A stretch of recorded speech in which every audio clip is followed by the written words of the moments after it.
গভীর সমুদ্রের অন্ধকার শীতল জগতে মাসের পর মাস নিঃশব্দে ঘুরে বেড়ায় এক অদৃশ্য শিকারী নিউক্লিয়ার সাবমেরিন। জ্বালানির জন্য ভেসে উঠতে হয় না, বাতাসের দরকার নেই। আধুনিক যুদ্ধের সবচেয়ে গোপন ও শক্তিশালী অস্ত্রগুলোর একটি এটি। হাজার বছর ধরে সমুদ্র নিয়ন্ত্রণ মানেই ছিল ক্ষমতার নিয়ন্ত্রণ। কিন্তু সেই নিয়ম বদলে যায় যখন মানুষ শিখে যায় পানির নিচ থেকে আঘাত করতে।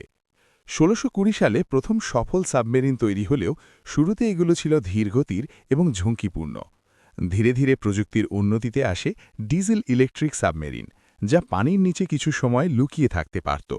কিন্তু আসল বিপ্লব আসে ১৯৫৪ সালে, যখন বিশ্বের প্রথম পারমাণবিক সাবমেরিন তৈরি হয়। এই সাবমেরিনগুলো ছোট একটি পারমাণবিক চুল্লির মাধ্যমে চলে।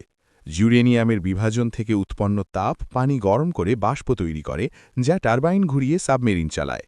এই পুরো প্রক্রিয়ায় অক্সিজেন লাগে না, ফলে মাসের পর মাস পানির নিচে থাকা সম্ভব। নিউক্লিয়ার সাবমেরিন দুই ধরনের হয়। এক ধরনের সাবমেরিন শত্রুর জাহাজ ও সাবমেরিন ধ্বংস করার জন্য ব্যবহৃত হয়। অন্যটি আরও ভয়ঙ্কর। এগুলো বহন করে পারমাণবিক মিসাইল। সমুদ্রের গভীরে লুকিয়ে থেকে তারা যে কোনো সময় বিধ্বংসী আঘাত হানতে পারে। এই ক্ষমতাই তৈরি করেছে এক অদ্ভুত ভারসাম্য, যেখানে